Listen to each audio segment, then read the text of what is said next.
ਵਾਹਿਗੁਰੂ ਵਾਹਿਗੁਰੂ। ਗੁਰੂ ਨਾਨਕ ਪਦ ਪੰਕਜ ਬੰਦਨ ਪੰਕਜ ਬੰਦਨ ਸਿਮਰੋ ਅੰਗਦ ਦੁਖ ਨਿਕੰਦਨ ਗੁਰੂ ਅਮਰਦਾਸ ਹਿਰਦੈ ਨਿਤ ਧਿਆਉ ਹਿਰਦੈ ਨਿਤ ਧਿਆਉ ਸ਼੍ਰੀ ਗੁਰੂ ਰਾਮਦਾਸ ਗੁਣ ਗਾਓ ਗੁਰੂ ਅਰਜਨ ਬਿਗਨਨ ਕੇ ਨਾਸ਼ਕ ਬਿਗਨਨ ਕੇ ਨਾਸਕ ਸ਼੍ਰੀ ਹਰਿ ਗੋਬਿੰਦ ਸੁਮਤ ਪਰਗਾਸਕ ਸ਼੍ਰੀ ਹਰਿ ਰਾਏ ਨਮੋ ਕਰ ਜੋਰੀ ਨਮੋ ਕਰ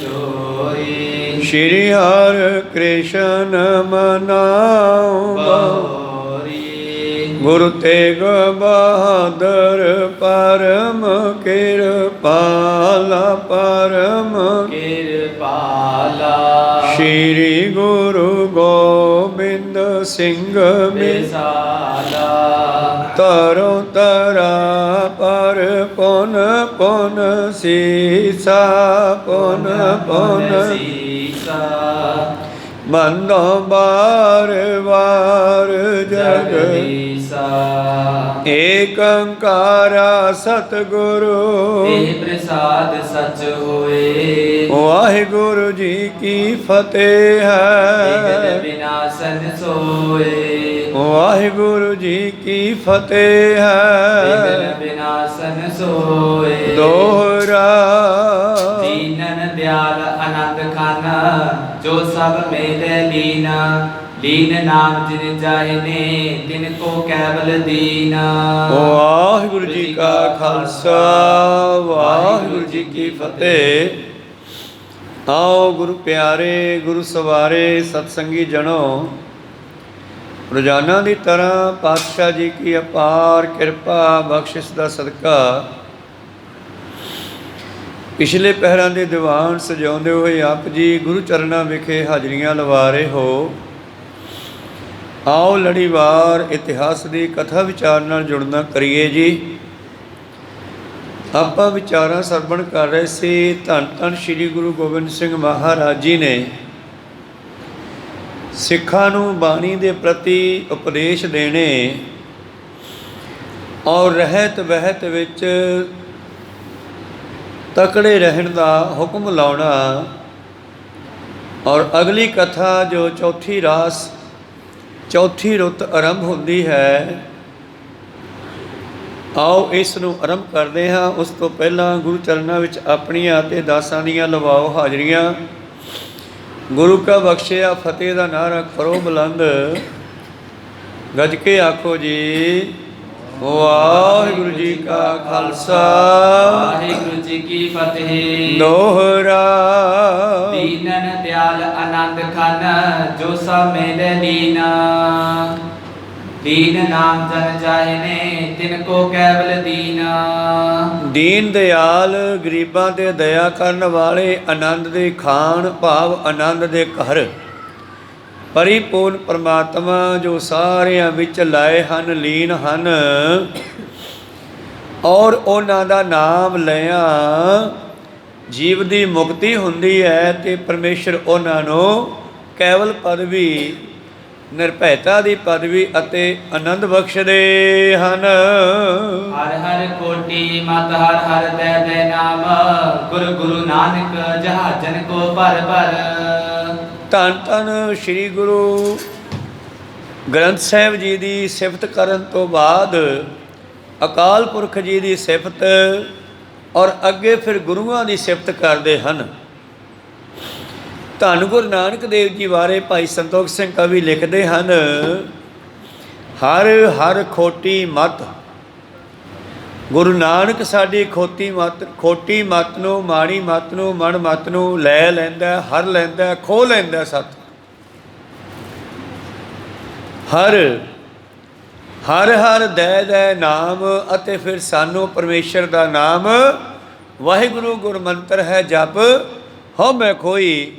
ਇਹ ਨਾਮ ਦੇ ਦੇ ਕੇ ਜੀਵਾਂ ਨੂੰ, ਭਾਵ ਉਹਨਾਂ ਤੋਂ ਮਨਮਤ ਲੈ ਕੇ ਗੁਰਮਤ ਦੇ ਕੇ, ਮਾਨੋ ਧੰਨ ਗੁਰੂ ਨਾਨਕ ਦੇਵ ਜੀ ਇਸ ਸੰਸਾਰ ਦੇ ਸਮੁੰਦਰ ਵਿੱਚੋਂ ਆਪਣੇ ਵਾਹਿਗੁਰੂ ਨਾਮ ਦੇ ਬੇੜੇ ਤੇ ਚੜ੍ਹਾ ਚੜ੍ਹਾ ਕੇ ਪੂਰਾਂ ਦੇ ਪੂਰ ਪਾਰ ਲਾਉਂਦੇ ਹਨ। ਘਰ ਘਰ ਪਾਰ ਗੁਰ ਅੰਗਦ ਅਮਰਦਾਸ, ਸੋਢੀ ਕੁਲਚੰਦ ਰਾਮਦਾਸ ਦਿਆ ਘਰ ਘਰ। ਉਸ ਤੋਂ ਬਾਅਦ ਫਿਰ ਉਹਨਾਂ ਦੇ ਅਗਲੇ ਸਰੂਪ ਧੰਨ ਧੰਨ ਸ੍ਰੀ ਗੁਰੂ ਅੰਗਦ ਦੇਵ ਜੀ ਮਹਾਰਾਜ, ਗੁਰੂ ਅਮਰਦਾਸ ਜੀ ਮਹਾਰਾਜ, ਸੋਢੀ ਕੁਲ ਦੇ ਸਰਤਾਜ, ਸੋਢੀ ਕੁਲ ਦੇ ਚੰਦ ਭੂਖਣ ਗਹਿਣੇ, ਧੰਨ ਧੰਨ ਗੁਰੂ ਰਾਮਦਾਸ ਮਹਾਰਾਜ ਜੀ ਵੀ ਦਇਆ ਦੇ ਵਿੱਚ ਆ ਕੇ ਜੀਵਾਂ ਦਾ ਉਧਾਰ ਕਰਦੇ ਹਨ। ਘਰ ਘਰ ਜਸ ਗੁਰ ਅਰਜਨ ਜਾਣੀਐਤ, ਸ੍ਰੀ ਹਰਿ ਗੋਬਿੰਦ ਹਰਿ ਰਾਏ ਰੂਪ ਧਰ ਧਰ। ਇਸੇ ਤਰ੍ਹਾਂ ਹੀ ਫਿਰ ਕੀ ਹੋਇਆ, ਹੁਣ ਸੰਸਾਰ ਦੇ ਵਿੱਚ ਅੱਜ ਘਰ ਘਰ ਜਸ ਗੁਰੂ ਅਰਜਨ ਜਾਣੀਐਤ, ਸਤਿਗੁਰੂ ਅਰਜਨ ਦੇ ਮਹਾਰਾਜ ਜੀ ਦਾ ਹਰ ਘਰ ਦੇ ਵਿੱਚ ਜਸ ਹੋ ਰਿਹਾ, ਸਿਫਤ ਹੋ ਰਹੀ ਹੈ। ਧੰਨ ਸੋ ਕਾਗਦ ਕਲਮ, ਧੰਨ ਧੰਨ ਭਾਂਡਾ, ਧੰਨ ਮਸ, ਧੰਨ ਲਿਖਾਰੀ ਨਾਨਕਾ, ਜੇ ਨਾਮ ਲਿਖਾਇਆ ਸੱਚ। ਧੰਨ ਧੰਨ ਸ੍ਰੀ ਗੁਰੂ ਅਰਜਨ ਦੇ ਮਹਾਰਾਜ ਜੀ, ਜਿਨ੍ਹਾਂ ਨੇ ਫਿਰ ਭਾਈ ਗੁਰਦਾਸ ਜੀ ਨੂੰ ਲਾ ਕਰਕੇ ਗੁਰੂ ਗ੍ਰੰਥ ਸਾਹਿਬ ਜੀ ਦੀ ਰਚਨਾ ਕੀਤੀ। ਔਰ ਅੱਜ ਗੁਰੂਆਂ ਦੀ ਬਾਣੀ ਕਰਕੇ ਇਹਨਾਂ ਗੁਰੂਆਂ ਦੀ ਸਿਫਤ ਘਰ ਘਰ ਹੋ ਰਹੀ ਹੈ। ਔਰ ਸ੍ਰੀ ਹਰਗੋਬਿੰਦ ਸਾਹਿਬ ਹਰਿ ਰਾਏ ਸਾਹਿਬ, ਇਹਨਾਂ ਨੇ ਅਗਲੇ ਇਹਨਾਂ ਦੇ ਰੂਪ ਬਦਲੇ ਜੇ। ਦਰ ਦਰ ਦੁਖ ਹਰਿ ਕ੍ਰਿਸ਼ਨ ਨਵ ਗੁਰੂ, ਸ੍ਰੀ ਗੋਬਿੰਦ ਦੋ ਚਰਨ ਪਰ ਪਰ ਪਰ। ਔਰ ਸਤਿਗੁਰੂ ਹਰਿਕ੍ਰਿਸ਼ਨ ਜੀ ਮਹਾਰਾਜ, ਜਿਨ੍ਹਾਂ ਦੇ ਦਰ ਤੇ ਆਉਣ ਵਾਲਿਆਂ ਦੇ ਸਾਰੇ ਦੁੱਖਾਂ ਦਾ ਨਾਸ ਹੋ ਜਾਂਦਾ ਹੈ। ਸ਼੍ਰੀ ਹਰਿਕ੍ਰਿਸ਼ਨ ਤੇ ਆਈ ਹੈ, ਜਿਸ ਡਿਠੈ ਸਭ ਦੁੱਖ ਜਾਏ। ਫਿਰ ਨੌਵੇਂ ਸਤਿਗੁਰੂ ਤੇਗ ਬਹਾਦਰ ਜੀ ਮਹਾਰਾਜ, ਜਿਨ੍ਹਾਂ ਨੇ ਸੰਸਾਰ ਦੇ ਵਿੱਚ ਭਾਰਤ ਵਰਸ਼ ਦੇ ਲੋਕਾਂ ਦੀ ਇੱਜ਼ਤ ਰੱਖੀ। ਤੇਗ ਬਹਾਦਰ ਹਿੰਦ ਕੀ ਚਾਦਰ, ਚਾਦਰ ਕਾਹਦੇ ਵਾਸਤੇ ਹੁੰਦੀ ਹੈ? ਇੱਜ਼ਤ ਰੱਖਣ ਵਾਸਤੇ। ਇਸ ਕਰਕੇ ਸੰਸਾਰ ਦੇ ਵਿੱਚ ਭਾਰਤ ਵਰਸ਼ ਦੇ ਲੋਕਾਂ ਨੂੰ ਜਿਸ ਤਰ੍ਹਾਂ ਮੁਗਲ ਰਾਜੇ ਮਾਰ ਰਹੇ ਸੀ ਔਰ ਮੁਸਲਮਾਨ ਬਣਾ ਰਹੇ ਸੀ, ਇਹਨਾਂ ਨੂੰ ਬਚਾਉਣ ਵਾਲੇ ਨੌਵੇਂ ਪਾਤਸ਼ਾਹ ਸ਼੍ਰੀ ਗੁਰੂ ਤੇਗ ਬਹਾਦਰ ਜੀ ਮਹਾਰਾਜ ਅਤੇ ਉਹਨਾਂ ਦੇ ਸਪੁੱਤਰ ਸਤਿਗੁਰੂ ਸ਼੍ਰੀ ਗੁਰੂ ਗੋਬਿੰਦ ਸਿੰਘ ਜੀ ਮਹਾਰਾਜ ਜੀ ਦੇ ਚਰਨਾਂ ਤੇ ਮੈਂ ਸੀਸ ਧਰ ਕੇ ਨਮਸਕਾਰ ਕਰਦਾ ਹਾਂ। ਚੰਦਨ ਸੀਤ ਸੋ ਚਰਚਤ ਅੰਗਾ, ਚੰਦ ਮਨਿੰਦ ਬਦਨ ਸਿਤਰੰਗਾ। ਚੰਦਨ ਸੇਤ ਸੋ ਚਰਚਤ ਅੰਗਾ, ਮਰਯਾਦਾ ਦਾ ਮੰਗਲਾ ਚਰਨ ਭਾਈ ਸਾਹਿਬ ਆਰੰਭ ਕਰਦੇ ਹਨ, ਜਿਨ੍ਹਾਂ ਦੇ ਤਨ ਦੇ ਉੱਪਰ ਚਿੱਟੇ ਚੰਦਨ ਦਾ ਸੈਂਟ ਛਿੜਕਿਆ ਹੋਵੇ, ਜਿਵੇਂ ਜਿਸ ਦਾ ਮੁਖੜਾ ਚਿੰਨ੍ਹਾਂ ਦਾ ਚੰਦਰਮਾ ਤੋਂ ਵੀ ਸੋਹਣਾ ਹੋਵੇ, ਜਿਨ੍ਹਾਂ ਦੇ ਤਨ ਨਾਲ ਲੱਗਿਆ ਚਿੱਟਾ ਕਪੂਰ, ਜਿਸ ਦਾ ਸੋਹਣਾ ਰੰਗ ਜਲ ਪ੍ਰਵਾਹ ਦੇ ਰੰਗ ਨਾਲ ਲਹਿਰਦਾ ਭਾਸਦਾ ਹੈ। ਐਸੇ ਸਤਿਗੁਰੂ ਜੀ। ਚਾਂਦ੍ਰਿਕ ਸੀਤ ਲਗਿਓ ਤਨ ਸੰਗ, ਜਲ ਪ੍ਰਵਾਹ ਜਿਹ ਰੰਗ ਸੁਰੰਗ। ਜਦੋਂ ਕਹਿੰਦੇ ਇਹ ਸੈਂਟ ਛਿੜਕਿਆ ਜਾਵੇ, ਇਹਦੀਆਂ ਬੂੰਦਾਂ ਚਿਹਰੇ ਤੇ ਲੱਗ ਜਾਣ ਤੇ ਉੱਤੋਂ ਚੰਦਰਮਾ ਦੀ ਰੌਸ਼ਨੀ ਪੈਂਦੀ ਹੋਵੇ, ਤੇ ਇਉਂ ਲੱਗਦਾ ਹੈ ਕਿ ਜਿਵੇਂ ਚੰਦਰਮਾ ਵੀ ਵਿੱਚ ਮਿਕਸ ਹੋ ਗਿਆ ਹੋਵੇ। ਇਸ ਤਰ੍ਹਾਂ ਭਾਈ ਸਾਹਿਬ ਜੀ ਕਹਿੰਦੇ, ਜਿਵੇਂ ਜਲ ਪ੍ਰਵਾਹ ਦੇ ਵਿੱਚ ਚੰਦਰਮਾ ਜਦ ਚੜ੍ਹ ਜਾਂਦਾ ਹੈ ਤੇ ਆਪਾਂ ਨੂੰ ਜਲ ਸੁਨਹਿਰੀ ਲੱਗਣ ਲੱਗ ਜਾਂਦਾ ਹੈ। ਜਿਵੇਂ ਹਰਿਮੰਦਰ ਸਾਹਿਬ ਵਿਖੇ ਜਦੋਂ ਲਾਈਟਾਂ ਪੈਂਦੀਆਂ ਨੇ ਹਰਿਮੰਦਰ ਸਾਹਿਬ ਦੇ ਉੱਪਰ, ਤੇ ਸਰੋਵਰ ਦਾ ਪਾਣੀ ਵੀ ਸਾਨੂੰ ਸੁਨਹਿਰੀ ਲੱਗਦਾ, ਇਸੇ ਤਰ੍ਹਾਂ ਸਤਿਗੁਰਾਂ ਦਾ ਸੁੰਦਰ ਸਰੂਪ ਹੈ ਜੀ। 14 ਲੋਕਨ ਵਿਆਪ ਮਹਾਨੀ, ਉਚਰਤ ਕੋਟੋ ਅੰਤ ਨ ਜਾਣੀ। ਜੋ ਮਹਾਨ ਬਾਣੀ 14 ਲੋਕਾਂ ਵਿੱਚ ਵਿਆਪਕ ਹੈ। ਸ਼੍ਰੀ ਗੁਰੂ ਗ੍ਰੰਥ ਸਾਹਿਬ ਜੀ ਦੀ ਹੁਣ ਮਹਿਮਾ ਕਰ ਰਹੇ ਨੇ ਭਾਈ ਸਾਹਿਬ ਜੀ ਅੱਗੇ, ਜੋ 14 ਲੋਕਾਂ ਵਿੱਚ ਵਿਆਪਕ ਹੈ ਇਹ ਬਾਣੀ। ਬਾਣੀ ਨੂੰ ਆਈ ਨੂੰ ਭਾਵੇਂ 550 ਸਾਲ ਹੋਏ ਆ ਦੁਨੀਆ ਵਿੱਚ, ਪਰ ਸੰਸਾਰ ਦੇ ਬਣਨ ਤੋਂ ਪਹਿਲਾਂ ਸ਼ਬਦ ਹੀ ਬਣਿਆ ਸੀ, ਇੱਕੋ ਸਤਿਨਾਮ ਸੀ। ਔਰ ਉਸ ਨੂੰ ਪ੍ਰਗਟ ਗੁਰੂਆਂ ਨੇ ਆ ਕੇ ਕੀਤਾ ਹੈ।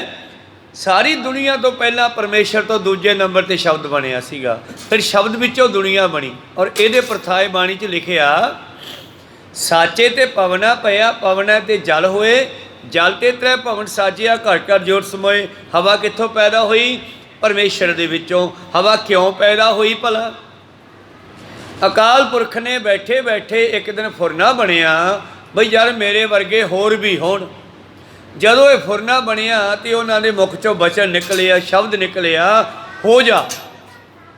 ਮੁਸਲਮਾਨ ਵੀਰ ਕਹਿ ਦਿੰਦੇ ਆ ਕਿ ਅੱਲਾਹ ਪਾਕ ਨੇ ਕਿਹਾ, ਕੁਨ ਹੂ ਕੌਣ, ਉਸ ਤੋਂ ਅੰਮਾ ਹਵਾ ਬਣੀ, ਤੇ ਹਵਾ ਤੋਂ ਆਦਮ ਸਾਡਾ ਸਵਾਸ ਬਣਿਆ, ਬਾਬਾ ਆਦਮ ਬਣਿਆ। ਇਹ ਮੁਸਲਮਾਨਾਂ ਦੇ ਖਿਆਲ ਹੈ।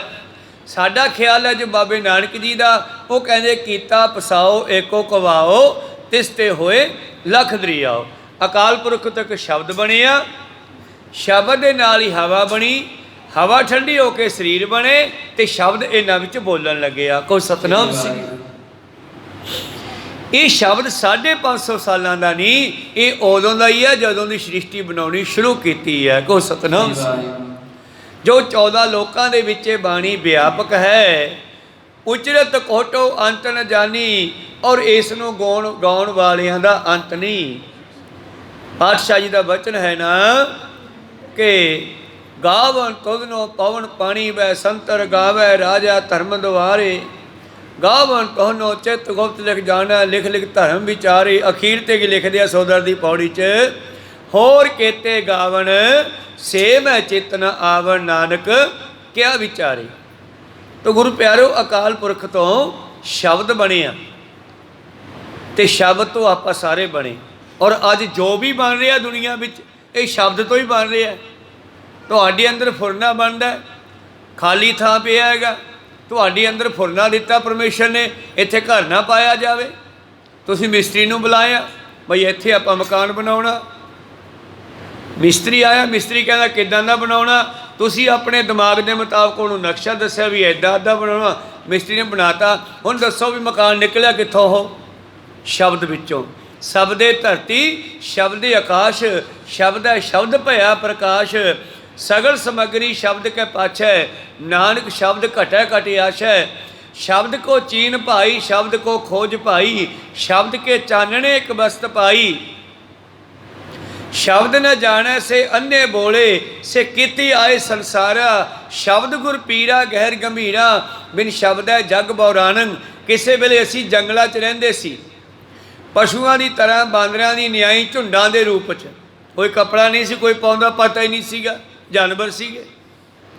ਔਰ ਹੌਲੀ ਹੌਲੀ ਮਨੁੱਖ ਨੇ ਤਰੱਕੀ ਕੀਤੀ। ਇਸ ਨੇ ਹੱਡਾਂ ਦੇ ਹਥਿਆਰ, ਪਸ਼ੂਆਂ ਦੀਆਂ ਪਸਲੀਆਂ ਆਦਿ, ਇਹਨਾਂ ਹੱਡਾਂ ਦੇ ਹਥਿਆਰ, ਹੱਡਾਂ ਦੇ ਗਹਿਣੇ ਬਣਾਉਣੇ ਸ਼ੁਰੂ ਕਰ ਦਿੱਤੇ ਪੁਰਾਣੇ ਜੰਗਲੀ ਲੋਕਾਂ ਨੇ, ਜਿਹਨਾਂ ਆਪਾਂ ਆਦੀਵਾਸੀ ਕਹਿੰਦੇ ਹਾਂ। ਹੌਲੀ ਹੌਲੀ ਹੋਰ ਗਿਆਨ ਹੁੰਦਾ ਗਿਆ। ਅੱਜ ਜੋ ਆਪਾਂ ਸੂਈ ਤੋਂ ਲੈ ਕੇ ਹਵਾਈ ਜਹਾਜ਼ ਤੱਕ ਪਹੁੰਚੇ ਹਾਂ, ਸੂਈ ਤੋਂ ਲੈ ਕੇ ਜੋ ਅੱਜ ਆਪਾਂ ਕੰਪਿਊਟਰ ਯੁੱਗ ਤੱਕ ਪਹੁੰਚੇ ਹਾਂ, ਇਹ ਕਿੱਥੋਂ ਨਿਕਲਿਆ? ਮਨੁੱਖ ਦੇ ਦਿਮਾਗ 'ਚੋਂ। ਮਨੁੱਖ ਦੇ ਦਿਮਾਗ 'ਚ ਕਿਹਨੇ ਭੇਜਿਆ? ਹੁਕਮ ਹੀ ਨੇ, ਪਰਮੇਸ਼ਰ ਨੇ। ਹੁਕਮ ਹੀ ਹੁਕਮ ਚਲਾਏ ਰਾਹੋ, ਨਾਨਕ ਬਿਗਸੈ ਬੇਪਰਵਾਹੋ। ਸੈਂਸ ਬਣਾ ਰਹੀ ਹੈ, ਮਨੁੱਖ ਬਣਾ ਰਿਹਾ ਹੈ, ਪਰ ਮਨੁੱਖ ਨੂੰ ਫੁਰਨਾ ਦੇਣ ਵਾਲਾ ਕੌਣ ਹੈ? ਇਹਦੇ ਪਿੱਛੇ ਕਿਹੜੀ ਸ਼ਕਤੀ ਹੈ? ਉਹ ਪਰਮੇਸ਼ਰ ਹੈ। ਕੋਈ ਸਤਨਾਮ। ਇਸ ਕਰਕੇ ਅੱਜ ਤੱਕ ਜਿੱਥੋਂ ਤੱਕ ਆਪਾਂ ਨੇ ਤਰੱਕੀ ਕੀਤੀ ਆ ਨਾ, ਇਹ ਮਨੁੱਖ ਕੀ ਕਰਦਾ ਹੈ? ਤਰੱਕੀ ਕਰਦਾ ਕਰਦਾ ਅਖੀਰ ਕਹਿੰਦਾ ਮੈਂ ਰੱਬ ਨੂੰ ਲੱਭ ਕੇ ਛੱਡੂੰਗਾ, ਪਰ ਇੱਥੇ ਜਾ ਕੇ ਗਲਤੀ ਖਾ ਜਾਂਦਾ ਹੈ। ਜਦੋਂ ਇਹ ਪਰਮੇਸ਼ਰ ਨੂੰ ਹੱਥ ਪਾਉਣ ਦੇ ਨੇੜੇ ਪਹੁੰਚਦਾ ਹੈ, ਪਰਮੇਸ਼ਰ ਸਭ ਕੁਝ ਫਨਾਹ ਕਰ ਦਿੰਦਾ ਹੈ। ਫਿਰ ਕਹਿੰਦਾ ਚੱਲ ਪੁੱਤ ਨਵੇਂ ਸਿਰੋਂ ਫੇਰ ਚੱਲ। ਇਹ ਖੇਡ ਬਣਾਈ ਰੱਖਦਾ। ਕਹੋ ਸਤਨਾਮ ਸਿੰਘ। ਅੱਜ ਜਰਮਨ ਨੇ, ਜਾਪਾਨ ਨੇ, ਗੁਰੂ ਪਿਆਰਿਓ, ਜਦੋਂ ਪੂਰੀ ਤਰੱਕੀ ਕਰ ਲਈ ਤੇ ਪਰਮੇਸ਼ਰ ਨੇ ਵੇਖਿਆ ਵੀ ਹੁਣ ਮੈਨੂੰ ਲੱਭੂਗਾ, ਤੇ ਪਰਮੇਸ਼ਰ ਨੇ ਐਸੀ ਰਚਨਾ ਰਚੀ, ਐਸੀ ਉਥਲ ਪੁਥਲ ਹੋਈ, ਉਤਪਤ ਪਰ ਲਓ ਸ਼ਬਦ ਹੈ ਹੋਵੇ, ਐਸੀ ਪਰ ਲਓ ਲਿਆਂਦੀ, ਸਾਰਾ ਜਾਪਾਨ ਫਨਾਹ ਕਰਤਾ 5-7 ਮਿੰਟਾਂ ਦੇ ਵਿੱਚ। ਕੋਈ ਸਤਨਾਮ। ਤੋ ਇੱਕ ਵਾਰੀ ਸਾਰੀ ਉਹਨਾਂ ਦੀ ਸੈਂਸ ਖਤਮ ਹੋ ਗਈ, ਲੋਕ ਮਾਰੇ ਗਏ। ਫਿਰ ਨਵੇਂ ਲੋਕ ਪੈਦਾ ਹੋਏ, ਉਹਨਾਂ ਲੋਕਾਂ ਨੇ ਫਿਰ ਨਵੇਂ ਸਿਰੋਂ ਫਿਰ ਸਾਇੰਸ ਸ਼ੁਰੂ ਕੀਤੀ। ਜਾਪਾਨ ਬੜਾ ਤਕੜਾ ਵੈਸੇ ਸਾਇੰਸ ਦੇ ਵਿੱਚ, ਬੜੀ ਹੀ ਜਲਦੀ ਫਿਰ ਦੁਬਾਰਾ ਉਹ ਕਾਮਯਾਬ ਹੋ ਗਏ। ਕੋਈ ਸਤਨਾਮ ਸਿੰਘ। तो कहण तो भाव है भाई साहब जी कहते ये बाणी अज दी नहीं 14 लोकां विच व्यापक है और गाउण वालियां दा भी कोई अंत नहीं जी। नहीं नहीं नित कवन बखानी असबानी पद बंधन ठानी। और नित नित नवे नवे कवि दुनिया विच आउंदे है, नवी नवी रचना करते है, नवी नवी बाणी गाउंदे हन। और हुण इत्थे गल चलदी है अगे कवियां दी। ਜਿਹੜੇ 52 कवि गुरु गोबिंद सिंह जी महाराज कोल ਰਹਿੰਦੇ ਹਨ। ਪਿੱਛੇ ਆਪਾਂ ਨੇ ਸਰਵਣ ਕੀਤਾ ਸੀਗਾ ਜਦੋਂ ਗੱਲ ਚੱਲੀ ਸੀ, ਇੱਕ ਸਿੱਖ ਨੇ ਕਿਹਾ ਮਹਾਰਾਜ ਆਪਣੇ ਰਾਗੀਆਂ ਨੇ ਅੱਜ ਗੋਪੀ ਚੰਦ ਦੇ ਗੀਤ ਅਪਸ਼ਬਦ ਕਿਉਂ ਗਾਏ? ਸਾਡੇ ਕੋਲੇ ਬਾਣੀ ਦਾ ਘਾਟਾ ਸੀਗਾ। ਪਾਤਸ਼ਾਹ ਕਹਿੰਦੇ ਫਿਰ ਕੀ ਹੋ ਗਿਆ, ਗੋਪੀ ਚੰਦ ਵੀ ਬਹੁਤ ਵਧੀਆ ਸਾਧੂ ਹੋਇਆ ਹੈ, ਇੱਕ ਰਾਜਾ ਹੋਇਆ ਜਿਸਨੇ ਵਿਰਾਗ ਲੱਗਣ ਦੇ ਕਾਰਨ ਆਪਣੀ 1400 ਰਾਣੀ ਰਾਜ ਭਾਗ ਹਾਥੀ ਖੋੜੇ ਰੱਥ 1 ਮਿੰਟ ਵਿੱਚ ਛੱਡ ਕੇ ਤੇ ਗੋਰਖਨਾਥ ਨਾਲ ਤੁਰ ਗਿਆ ਸੀ। ਕੋ ਸਤਨਾਮ ਸੀ। ਇਸ ਕਰਕੇ ਕੋਈ ਗੱਲ ਨਹੀਂ, ਉਹਦੇ ਸ਼ਬਦ ਗਾ ਲਏ। ਅਸੀਂ ਵੀ ਬਹੁਤ ਕੁਝ ਲਿਖ ਰਹੇ ਹਾਂ ਤੁਹਾਡੇ ਵਾਸਤੇ। ਇਸ ਕਰਕੇ ਅਸੀਂ ਉਹ ਬਚਨ ਜਿਹੜੇ ਰਚਾਂਗੇ ਆਪਣੇ ਸਿੱਖਾਂ ਦੇ ਵਾਸਤੇ, ਜਾਂ ਤੇ ਜਿਨ ਸ਼ੁਭ ਬਾਤ ਉਚਾਰੀ ਸਮੰਤ ਵਤ ਸਭ ਅੰਗੀਕਾਰੀ। ਚੰਗੀਆਂ ਗੱਲਾਂ ਨੂੰ ਗ੍ਰਹਿਣ ਕਰਨਾ ਚਾਹੀਦਾ, ਚਾਹੇ ਕਿਸੇ ਦੀਆਂ ਗਾਈਆਂ ਹੋਣ। ਜੇ ਬੱਚੇ ਦੇ ਮੂੰਹ 'ਚੋਂ ਵੀ ਗਿਆਨ ਦੀ ਗੱਲ ਨਿਕਲ ਜੇ ਨਾ, ਉਹ ਵੀ ਮੰਨ ਲੈਣੀ ਚਾਹੀਦੀ ਆ। ਕੋ ਸਤਨਾਮ ਸੋਹਾ ਪੰਥ ਹੇਤ ਕਰਵਾਵੇ, ਪਠੇ ਆਪ ਸਭ ਹੁਣ ਸੁਣਾਵੇ। ਹੁਣ ਅਸੀਂ ਮਹਾਭਾਰਤ ਆਦਿ ਪਿਛਲੇ ਅਵਤਾਰ ਜਿਹੜੇ ਹੋਏ ਹਨ ਉਹਨਾਂ ਦੀ ਜਿਹੜੀ ਭਾਖਾ ਭਾਵ ਉਹਨਾਂ ਦੇ ਉਚਾਰੇ ਹੋਏ ਬਚਨ ਹਨ, ਉਹਨਾਂ ਨੂੰ ਅਸੀਂ ਸੰਸਕ੍ਰਿਤ ਵਿੱਚੋਂ ਪੰਜਾਬੀ ਵਿੱਚ ਕਰਾਂਗੇ। ਜੋ ਦਸਮ ਗ੍ਰੰਥ ਹੈ, ਜੋ ਬਚਿੱਤਰ ਨਾਟਕ ਹੈ, ਜੋ ਸਵਈਏ ਜੌਪਈ ਜਾਪ ਸਾਹਿਬ ਆਦਿ 10ਵੇਂ ਪਾਤਸ਼ਾਹ ਦੀਆਂ ਬਾਣੀਆਂ, ਕਹਿੰਦੇ ਹੁਣ ਅਸੀਂ ਉਹ ਪੁਰਾਣੀ ਭਾਖਾ ਜਿਹੜੀ ਹੈ ਉਹ ਸਾਰੀ ਦੁਬਾਰਾ ਗੁਰਮਤ ਵਿੱਚ ਕਰਾਵਾਂਗੇ। ਔਰ ਉਹਨਾਂ ਦੇ ਕੋਲ 52 ਕਵੀ ਸਨ। ਹੁਣ 52 ਕਵੀਆਂ ਨੇ ਸਤਿਗੁਰਾਂ ਨੂੰ ਅਨੇਕਾਂ ਤਰ੍ਹਾਂ ਦੀ ਰਚਨਾਵਾਂ ਕਰ ਕਰਕੇ ਦੇਣੀਆਂ, ਸੁਣਾਉਣੀਆਂ, ਸਤਿਗੁਰਾਂ ਨੇ ਸੁਣਨੀਆਂ। ਸਤਿਗੁਰਾਂ ਨੇ ਹੁਣ ਉਹਨਾਂ ਕਵੀਆਂ ਦੀ ਡਿਊਟੀ ਲਾਈ ਵੀ ਜਿਹੜੇ ਹਿੰਦੂ ਮਤ ਦੇ ਧਾਰਮਿਕ ਗ੍ਰੰਥ ਹੈ ਨਾ, ਹੁਣ ਉਹਨਾਂ ਨੂੰ ਖੋਲ੍ਹੋ ਔਰ ਉਹਨਾਂ ਦਾ ਉਲਥਾ ਕਰਕੇ ਆਪਾਂ ਲਿਖਣਾ ਕਰਾਂਗੇ। ਸੁਣੋ ਕਥਾ ਸ੍ਰੀ ਕਲਗੀਧਰ ਕੀ, ਸਰੋਤਾ ਪਰ ਹਰ ਦੁਰਮਤੁਰ ਕੀ। ਆਓ ਅੱਗੇ ਹੁਣ ਕਥਾ ਆਰੰਭ ਹੁੰਦੀ ਆ ਮੰਗਲਾਚਰਨ ਤੋਂ ਬਾਅਦ। 10ਵੇਂ ਪ੍ਰੀਤਮ ਕਲਗੀਧਰ ਪਾਤਸ਼ਾਹ ਜੀ ਦੇ ਬਚਨ ਸੁਣਨਾ ਕਰੋ ਤਾਂ ਤੇ ਤੁਹਾਡੇ ਹਿਰਦੇ ਦੀ ਦੁਰਮਤ ਮਾੜੀ ਸੋਚ ਖਤਮ ਹੋਵੇ ਜੀ। ਆਚਾਰਜ ਚਰਿਤ੍ਰ ਗੁਰੂ ਕੀਆ ਹੈ, ਕਿਸ ਮੇਂ ਸ਼ਕਤ ਜੋ ਸਗਰੇ ਕਹੈ। ਔਰ ਇਹ ਸਭ ਤੋਂ ਪਹਿਲਾਂ ਇੱਕ ਨਿਮਰਤਾ ਵਾਲਾ ਬਚਨ ਹੈ। ਆਪ ਜੀ ਨੂੰ ਪਤਾ ਹੈ ਕਿ ਸਾਨੂੰ ਇਹ ਕਥਾ ਸਭ ਤੋਂ ਪਹਿਲਾਂ ਕਿਹਨੇ ਸੁਣਾਈ? ਭਾਈ ਰਾਮ ਕੋਇਰ ਜੀ, ਗੁਰਬਖਸ਼ ਸਿੰਘ, ਬਾਬਾ ਬੁੱਢਾ ਜੀ ਦੀ ਵੰਸ਼ ਵਿੱਚੋਂ ਉਹਨਾਂ ਦੇ ਪੁੱਤ ਪੋਤਰੇ ਗੁਰੂ ਪਿਆਰਿਓ, ਜੋ 10ਵੇਂ ਪਾਤਸ਼ਾਹ ਜੀ ਦੇ ਸਮੇਂ 2 ਸਾਲ ਦੇ ਸਨ। ਉਸ ਤੋਂ ਬਾਅਦ ਵੱਡੇ ਹੋਏ 10ਵੇਂ ਪ੍ਰੀਤਮ ਤੋਂ ਅੰਮ੍ਰਿਤ ਛਕਿਆ ਇਹਨਾਂ ਨੇ। ਇਹਨਾਂ ਦਾ ਨਾਮ ਗੁਰਬਖਸ਼ ਸਿੰਘ ਰੱਖਿਆ ਗਿਆ। ਸਮਾਂ ਬਤੀਤ ਹੋ ਗਿਆ, 10ਵੇਂ ਪਾਤਸ਼ਾਹ ਜੀ ਅਲੋਪ ਹੋ ਗਏ। ਸਿੱਖ ਸੰਗਤਾਂ ਨੇ ਸਲਾਹ ਕੀਤੀ ਵੀ ਯਾਰ ਜਿਵੇਂ ਬਾਬੇ ਨਾਨਕ ਦਾ ਇਤਿਹਾਸ ਲਿਖਿਆ ਹੋਇਆ ਹੈ, ਇਸੇ ਤਰ੍ਹਾਂ ਦੂਜੇ ਤੋਂ ਲੈ ਕੇ ਖਾਲਸੇ ਪੰਥ ਤੱਕ ਦਾ ਸਾਰਾ ਇਤਿਹਾਸ ਲਿਖਣਾ ਚਾਹੀਦਾ। ਫਿਰ ਸਲਾਹ ਬਣੀ ਵੀ ਲਿਖਾਓ ਕਿਹੜਾ, ਇੰਨਾ ਪੁਰਾਣਾ ਕੋਈ ਬੰਦਾ ਹੀ ਨਹੀਂ ਹੋਣਾ ਜਿਹੜਾ ਦੂਜੇ ਪਾਤਸ਼ਾਹ ਤੋਂ ਲੈ ਕੇ ਹੋਵੇ। ਸੋਚਦਿਆਂ ਇੱਕ ਸਿੱਖ ਦੇ ਦਿਮਾਗ ਵਿੱਚ ਖਿਆਲ ਆਇਆ ਵੀ ਯਾਰ ਬਾਬੇ ਬੁੱਢੇ ਕਿਆਂ ਨੂੰ ਇਹ ਬਖਸ਼ਿਸ਼ ਹੈ। ਬਾਬੇ ਬੁੱਢੇ ਨੂੰ ਬਾਬੇ ਨਾਨਕ ਜੀ ਨੇ ਇੱਕ ਦਿਨ ਕਿਹਾ ਸੀਗਾ, ਬੁੱਢਿਆ ਮੈਂ ਦੁਨੀਆ ਤੋਂ ਭਾਵੇਂ ਕਿੰਨਾ ਓਲੇ ਹੋ ਜਾ ਪਰ ਤੈਥੋਂ ਓਲੇ ਨਹੀਂ ਹੋਵਾਂਗਾ। ਕੋਈ ਸਤਨਾਮ। ਕਹਿੰਦੇ ਗੱਲ ਤਾਂ ਸਹੀ ਹੈ। ਫਿਰ ਚਲੋ ਉਹਨਾਂ ਦੀ ਵੰਸ਼ ਵਿੱਚ ਇਹ ਵਰ ਹੈ, ਇਹ ਬਖਸ਼ਿਸ਼ ਹੈ, ਚਲੋ ਆਪਾਂ ਉਹਨਾਂ ਦੀ ਬਖਸ਼ ਦੇ ਵੰਸ਼ ਦੇ ਬਾਬਾ ਗੁਰਬਖਸ਼ ਸਿੰਘ ਰਾਮ ਕੌਰ ਕੋਲ ਚੱਲਦੇ ਹਾਂ। तो बाबा गुरबख्श सिंह जी ने बेनती की कि महाराज सानू इतिहास लिखवाओ। किहदा भाई? दूजे पातशाह तो लैके 10वें पातशाह खालसा पंथ। बाबा राम अपना राम कोयर जी कहन लगे, भले मानसो मैं तो दूजे पातशाह वेले जमिया नहीं सीगा, मैं तो 10वें पातशाह वेले भी 2 साल का सीगा। तो विचों सियाने सिखा ने कहा, महाराज तुहाडी कुल नूं बख्शिश है, वर है बई तुहाडे जे तुसी लिखाउण बैठ जाओ ना तो गुरु नानक आपे तुहाडे विचों बोल के लिखवा देवेगा। बाबे नानक दा बचन है, बुढ़िया मैं दुनिया तो किन्ना भी ओले हो जा पर तैथों ओले नहीं होवांगा।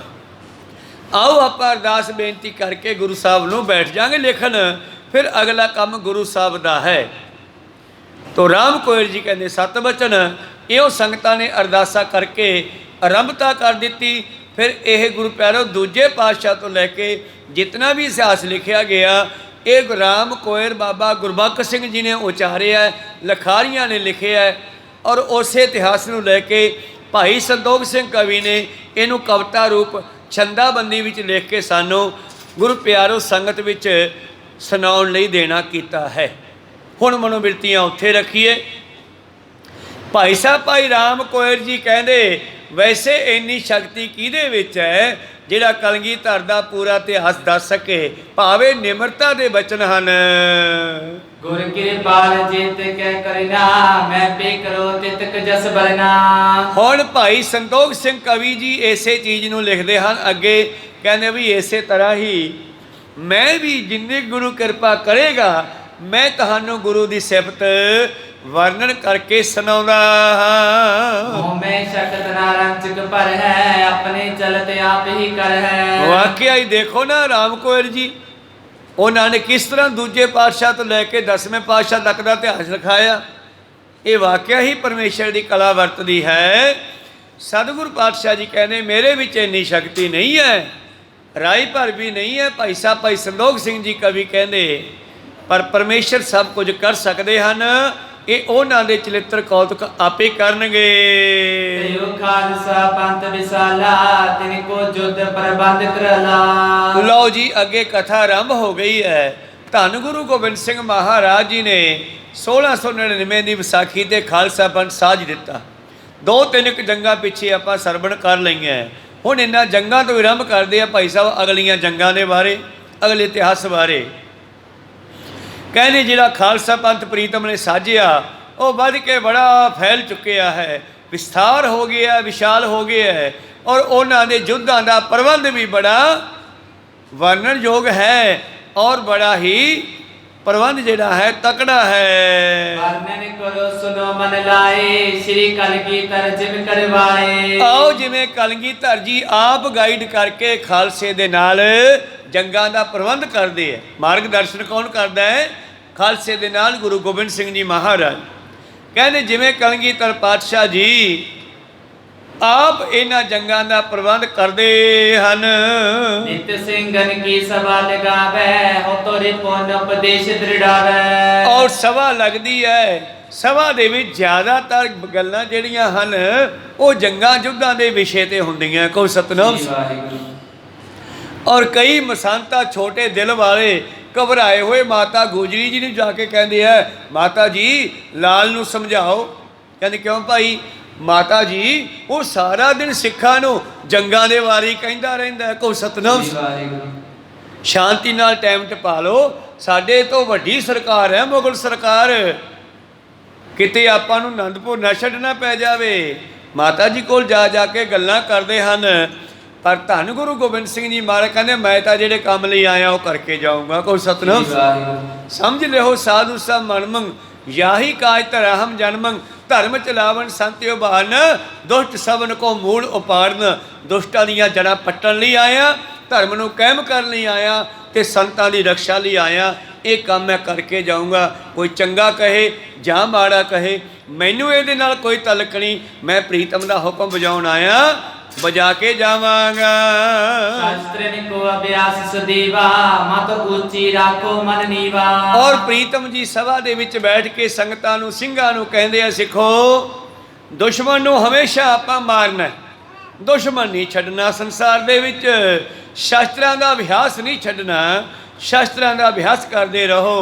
मत उच्ची रखो, सोच उच्ची रखो, ख्याल उच्चे रखो, मन नीवा रखो जी। आयुध को बेसाहो नह करे अंग में निंद रैन दिन तरह। और शास्त्र दा विसाह नहीं करना, भाव शास्त्र छड्ड के नहीं जाना।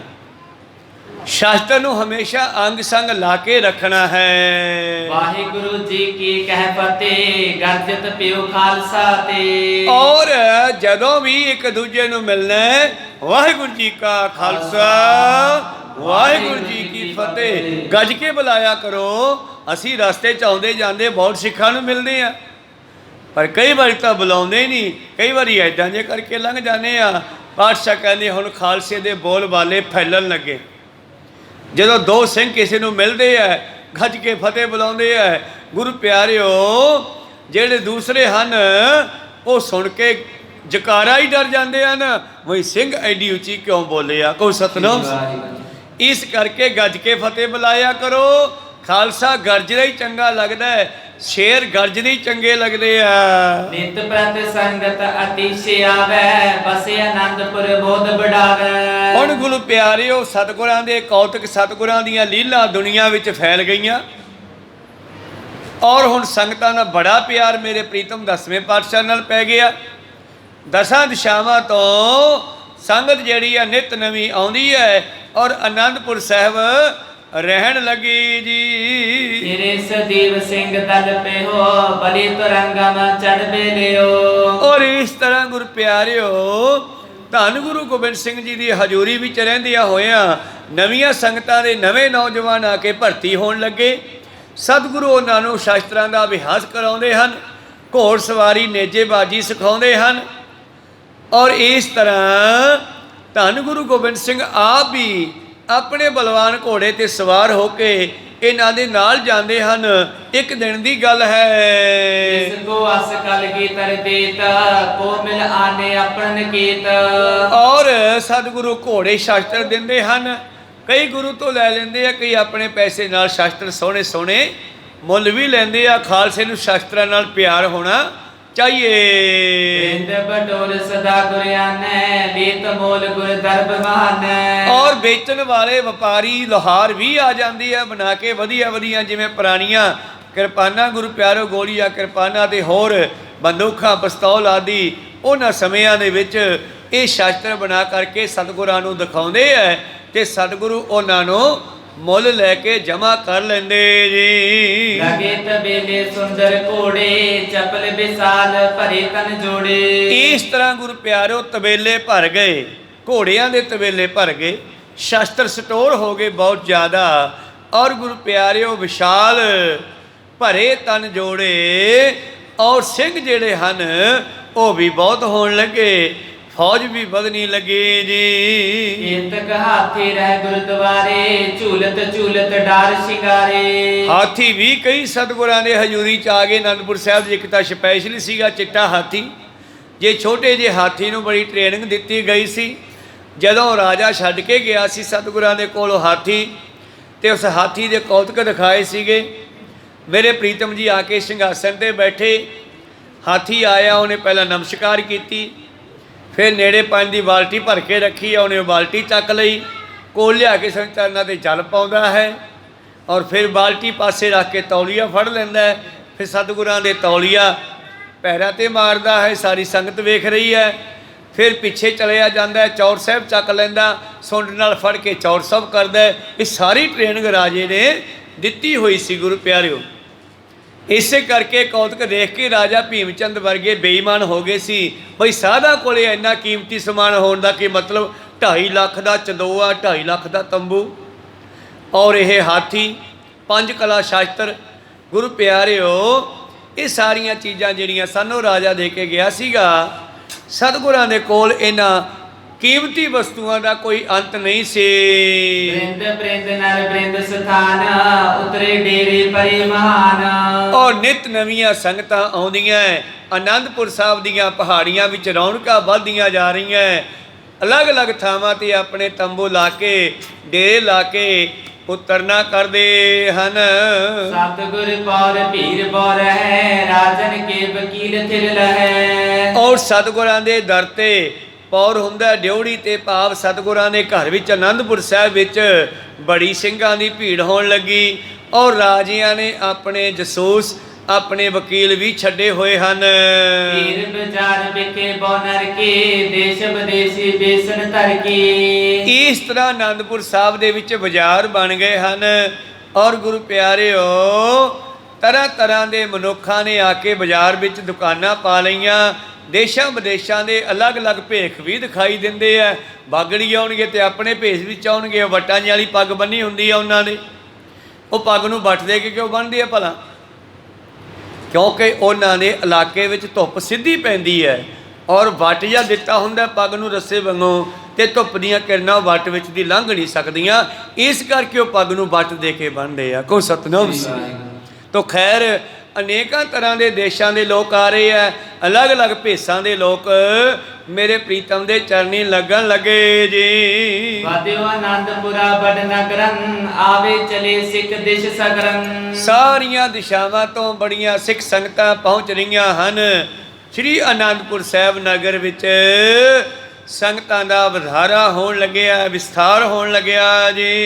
ਨਿਕਟ ਨਿਕਟ ਤ੍ਰਿਨ ਕਤਹੁ ਨ ਰਹੇ ਖੋਜਤ ਤਿਸੀ ਦੂਣ ਕੋ ਲਹੇ। ਹੁਣ ਗੁਰੂ ਪਿਆਰੋ ਜਦੋਂ ਇੰਨੇ ਘੋੜੇ ਆ ਗਏ, ਇੰਨੇ ਸਿੰਘ ਆ ਗਏ ਤੇ ਘੋੜਿਆਂ ਵਾਸਤੇ ਘਾਹ ਦੀ ਲੋੜ ਹੈ ਤੇ ਨੇੜੇ ਨੇੜੇ ਘਾਹ ਜਿਹੜਾ ਸਭ ਖਤਮ ਹੋ ਗਿਆ ਹੈ। ਔਰ ਹੁਣ ਕੀ ਹੋਇਆ? ਸਿੰਘ ਦੂਣ ਦੇ ਇਲਾਕੇ ਵਿੱਚ ਜਿਹੜਾ ਹੈ ਗੁਰੂ ਪਿਆਰਿਓ ਘਾਹ ਲੈਣ ਵਾਸਤੇ ਜਾਣਾ ਕਰਦੇ ਹਨ। ਸੁਦਤ ਰਹਿਤ ਘੋੜੇ ਗਨ ਹਾਥੀ ਚਾਰਾ ਅਲ ਪਾਏ ਬਨ ਸਾਥੀ। ਹੁਣ ਘੋੜਿਆਂ ਵਾਸਤੇ ਹਾਥੀਆਂ ਵਾਸਤੇ ਬਹੁਤ ਘਾਹ ਪਾਣੀ ਚਾਹੀਦਾ ਹੈ, ਚਾਰਾ ਚਾਹੀਦਾ ਹੈ। ਮਿਲਿਓ ਖਾਲਸਾ ਇੱਕ ਦਿਨ ਗਰਜੀ ਮਰਜੀ ਲਖੀ ਗੁਜ਼ਾਰ ਤੇ ਅਰਜੀ। ਔਰ ਇੱਕ ਦਿਨ ਖਾਲਸਾ ਜੀ ਨੇ ਗਰਜ ਹੁੰਦਾ ਹੈ, ਲੋੜ ਹੈ। ਘੋੜਿਆਂ ਨੂੰ ਘਾਹ ਚਾਹੀਦਾ ਬਈ, ਘੋੜੇ ਰੱਖੇ ਆ ਤੇ ਘੋੜਿਆਂ ਨੂੰ ਘਾਹ ਤਾਂ ਪਾਉਣਾ ਹੀ ਪੈਣਾ। ਇਸ ਕਰਕੇ ਹਾਥੀਆਂ ਨੂੰ ਵੀ ਚਾਰਾ ਚਾਹੀਦਾ। ਗਰਜ ਹੈ, ਲੋੜ ਹੈ। ਇਹ ਲੋੜ ਜਾਣ ਕੇ ਸਿੱਖਾਂ ਨੇ ਧੰਨ ਗੁਰੂ ਗੋਬਿੰਦ ਸਿੰਘ ਜੀ ਦੀ ਮਰਜ਼ੀ ਜਾਣ ਕੇ ਇੱਕ ਦਿਨ ਉਹਨਾਂ ਦੇ ਕੋਲ ਅਰਜੀ ਬੇਨਤੀ ਕੀਤੀ ਹੈ। ਸੁਣੀਏ ਸ੍ਰੀ ਸਤਿਗੁਰ ਮਹਾਰਾਜਾ ਨਿਕਟ ਨਾ ਰਹਿਓ ਹਾਥੀਨ ਖਾਜਾ। ਕਹਿਣ ਲੱਗੇ ਮਹਾਰਾਜ ਜੀ ਨੇੜੇ ਨੇੜੇ ਆਪਣੇ ਹਾਥੀਆਂ ਤੇ ਘੋੜਿਆਂ ਦੇ ਲਈ ਖੁਰਾਕ ਘਾਹ ਆਦਿ ਖਤਮ ਹੋ ਗਿਆ ਜੀ। ਤੇ ਮਹੀ ਤ੍ਰਿਨਾ ਤਰੰਗਮ ਕੇਰੇ ਨਹਿ ਪਾਇਤ ਹੈ ਕਤਹੁ ਨੇਰੇ। ਨਾ ਹਾਥੀਆਂ ਵਾਸਤੇ ਘਾਹ ਹੈ, ਨਾ ਘੋੜਿਆਂ ਵਾਸਤੇ ਘਾਹ ਹੈ ਕਿਤੇ ਨੇੜੇ। ਰਹੇ ਚੁਦਤ ਗਜ ਬਾਜ ਸੋ ਦੁਰਬਲ ਤੁਮ ਬਿਨ ਕਹੇ ਨਾ ਜਾਏ ਅਣਖ ਥਲ। ਮਹਾਰਾਜ ਅਸੀਂ ਤੁਹਾਡੀ ਆਗਿਆ ਤੋਂ ਬਗੈਰ ਦੂਰ ਨਹੀਂ ਲੈਣ ਜਾਂਦੇ ਘਾਹ ਆਦਿ, ਇਸ ਕਰਕੇ ਆਗਿਆ ਮੰਗਦੇ ਹਾਂ। ਮਰਦਨ ਦੂਨ ਭਈ ਸਭ ਨੇਰੇ ਨਿਤ ਆਮਦ ਗਜ ਹਯਨ ਕਨੇਰੇ। ਮਹਾਰਾਜ ਦੂਨ ਦਾ ਇਲਾਕਾ ਹੈ ਨੇੜੇ, ਇੱਥੋਂ ਨੇੜਿਓ ਤੱਕ ਘਾਹ ਜਿਹੜਾ ਹੈ ਖਤਮ ਹੋ ਗਿਆ ਹੈ, ਖਾਲੀ ਹੋ ਗਿਆ ਹੈ। ਨਿਤ ਨਵੇਂ ਨਵੇਂ ਹਾਥੀ ਘੋੜੇ ਆ ਰਹੇ ਹਨ। ਇਸ ਕਾਰਨ ਹਮ ਭਾਖੀ ਅਰਜੀ ਕਰੇ ਖਾਲਸਾ ਰਾਬਰ ਮਰਜੀ। ਇਸੇ ਕਰੇ ਅਸੀਂ ਆਪ ਨੂੰ ਬੇਨਤੀ ਕੀਤੀ ਹੈ ਕਿ ਤੁਹਾਡੀ ਕੀ ਆਗਿਆ ਹੈ। ਹਾਥੀਆਂ ਘੋੜਿਆਂ ਵਾਸਤੇ ਘਾਹ ਦਾਣਾ ਆਦਿ ਕਿੱਥੋਂ ਲੈ ਕੇ ਆਈਏ ਜੀ।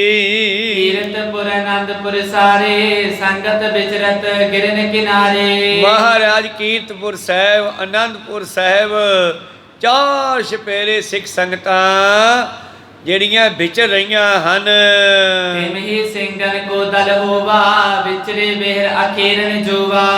ਇਸੇ ਤਰ੍ਹਾਂ ਹੀ ਸਿੰਘ ਵੀ ਦਲਾਂ ਦੇ ਰੂਪ ਦੇ ਵਿੱਚ ਹੋ ਗਏ। ਫੌਜ ਬਹੁਤ ਭਰਤੀ ਹੋ ਗਈ ਸਤਿਗੁਰਾਂ ਦੇ ਕੋਲ। ਜਿਹੜਾ ਭਰਤੀ ਹੋ ਗਿਆ ਅੰਮ੍ਰਿਤ ਵੀ ਛਕਦਾ ਹੈ, ਜਿਹਨੇ ਅੰਮ੍ਰਿਤ ਛਕ ਲਿਆ ਉਹ ਸਿੰਘ ਸੱਜ ਗਿਆ। ਉਹਨਾਂ ਨੂੰ ਘੋੜੇ ਸ਼ਸਤਰ ਆਦਿ ਦੇਣੇ ਕੀਤੇ। ਇਸ ਕਰਕੇ ਸਿੰਘਾਂ ਦੇ ਦਲ ਵੀ ਬਹੁਤ ਹੋ ਗਏ ਹਨ, ਸ਼ਿਕਾਰ ਖੇਡਣ ਲਈ ਵਿਚਰਦੇ ਹਨ। ਸ੍ਰੀ ਕਲਗੀਧਰ ਗੁਣ ਗਨ ਖਾਨੀ ਸੁਣੀ ਖਾਲਸੇ ਕੀ ਅਸਬਾਨੀ। ਜਦੋਂ ਗੁਰੂ ਕੇ ਸਿੰਘਾਂ ਨੇ ਇਹ ਬੇਨਤੀ ਮੇਰੇ ਪ੍ਰੀਤਮ ਗੁਰੂ ਗੋਬਿੰਦ ਸਿੰਘ ਮਹਾਰਾਜ ਜੀ ਨੂੰ ਕਰਨੀ ਕੀਤੀ ਹੈ। ਆਪਣੀ ਭਾਰ ਨਿਵਾਰਨ ਹਿਤ ਘਾਲਨ ਕਦੋ ਜੰਗ ਰਿਪ ਖੇਤ। ਪਾਤਸ਼ਾਹ ਜੀ ਕਹਿੰਦੇ ਸਿੱਖੋ ਆਪਾਂ ਧਰਤੀ ਦਾ ਭਾਰ ਹਰਨ ਵਾਸਤੇ ਔਰ ਜੰਗਾਂ ਨੂੰ ਕਰਨਾ ਹੈ। ਸਿੰਘਨ ਕੋ ਸੰਗਰ ਸਿਖ ਰਾਵਨ ਦੇਨ ਰਾਜ ਕੋ ਤੇਜ ਬਧਾਵਨ। ਕੋ ਕਿसी को राज न दे है जो ले है निज बल पर ले है। ਕੋਈ ਕਹਿ ਨੂੰ ਥਾਲੀ 'ਚ ਪਰੋਚ ਕੇ ਤਾਜ ਨਹੀਂ ਫੜਾਉਂਦਾ ਵੀ ਤੂੰ ਸਿਰ ਤੇ ਰੱਖ ਲਾ ਹੁਣ ਰਾਜਾ ਬਣ ਗਿਆ। ਕੋਈ ਸਤਨਾਮ। ਅੱਜ ਕੱਲ੍ਹ ਤਾਂ ਵੋਟਾਂ ਵਾਲੇ ਤਾਂ ਰਲ ਕੇ ਰਾਜ ਕਰਦੇ ਐ, 5 ਸਾਲ ਤੁਸੀਂ ਕਰ ਲਓ, ਫਿਰ 5 ਸਾਲ ਅਸੀਂ ਕਰ ਲਾਂਗੇ। ਕਹੋ ਸਤਨਾਮ। ਇਹ ਵੀ ਉਹਨਾਂ ਦੀ ਗਿਣੀ ਮਿੱਥੀ ਸਾਜ਼ਿਸ਼ ਹੁੰਦੀ ਹੈ।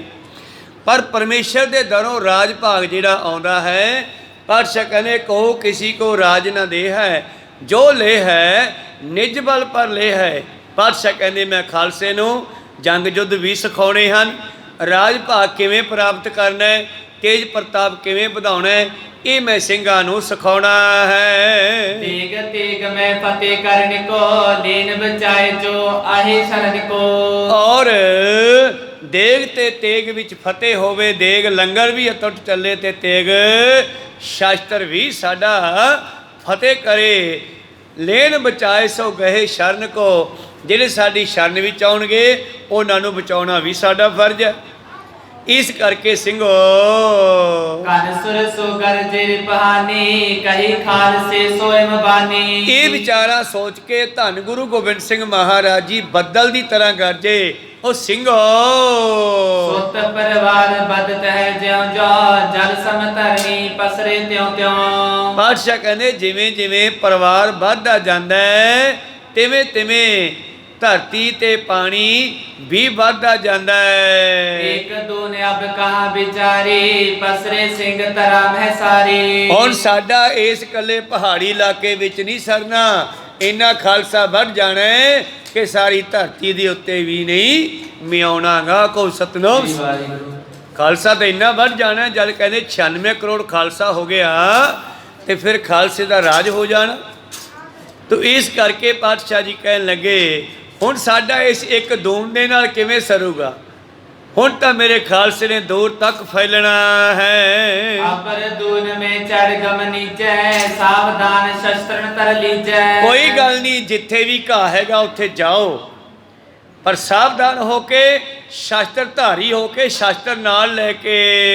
ਜੈਤਨ ਹੀਰੋ ਰਹੇ ਕਿਸੂ ਕੇ, ਤਹਾਂ ਖਾਲਸੇ ਕੋ ਦਲ ਟੂਕੇ। ਜਿੱਥੇ ਜਿੱਥੇ ਵੀ ਤੁਸੀਂ ਘਾਹ ਆਦਿ ਦੇਖੋ ਜਾਂ ਹੋਰ ਕਿਸੇ ਦੇ ਜਵਾਰ ਆਦਿ ਵੇਖੋ ਤਾਂ ਉਸ ਨੂੰ ਲੈ ਆਓ। ਬਾਹਰ ਖੇਤ ਲਿਓ ਉਪਜਾਏ ਉਠਾਏ, ਗਜ ਬੀਜਨ ਚਾਰੋ ਸਮਦਾਏ। ਔਰ ਜੇ ਭਾਈ ਘਾਹ ਨਾ ਮਿਲੇ ਤੇ ਜਿਨ੍ਹਾਂ ਲੋਕਾਂ ਨੇ ਪਸ਼ੂਆਂ ਵਾਸਤੇ ਬੀਜਿਆ ਉਥੋਂ ਵੱਢ ਲਿਆਓ, ਔਰ ਇਸ ਤਰ੍ਹਾਂ ਆਪਣੇ ਘੋੜੀਆਂ ਹਾਥੀਆਂ ਨੂੰ ਚਾਰਾ ਪਾਓ ਜੀ। ਤੈ ਕਰ ਭੇਟ ਮਿਲੇ ਜੋ ਆਏ, ਹੋਏ ਸਹਾਈ ਤੈ ਲਿਓ ਬਚਾਏ। ਤਾਂ ਜੇ ਕੋਈ ਬਹੁਤੀ ਆਕੜ ਕਰੇ ਤੇ ਉੱਥੋਂ ਵੱਢ ਲਿਆਓ, ਜੇ ਕੋਈ ਨਿਮਰਤਾ ਨਾਲ ਮਾਫੀ ਮੰਗੇ, ਬੇਨਤੀ ਕਰੇ ਤਾਂ ਉਹਦੀ ਮਦਦ ਕਰਨੀ ਹੈ, ਉਹਦਾ ਨਾਂ ਵੱਢਿਓ ਭਾਈ। ਜਹ ਕਰੇ ਮਿਲ ਬਹਿ ਨ ਆਵੈ, ਨਿਜ ਰਾਜਨ ਕੋ ਜੋਰ ਜਨਾਵੈ। ਜੇ ਕੋਈ ਆਖੇ ਨਾ ਮੈਂ ਆਪਦੇ ਰਾਜੇ ਭੀਮ ਚੰਦ ਨੂੰ ਦੱਸੂਗਾ, ਮੈਂ ਫਤਿਹ ਸ਼ਾਹ ਨੂੰ ਦੱਸੂਗਾ, ਤੁਸੀਂ ਸਾਡਾ ਘਾਹ ਵੱਢ ਕੇ ਲੈ ਗਏ, ਤੇ ਫੇਰ ਕੀ ਕਰਨਾ ਹੈ? ਕਹਾ ਨਾ ਤਜੀਏ ਲਿਓ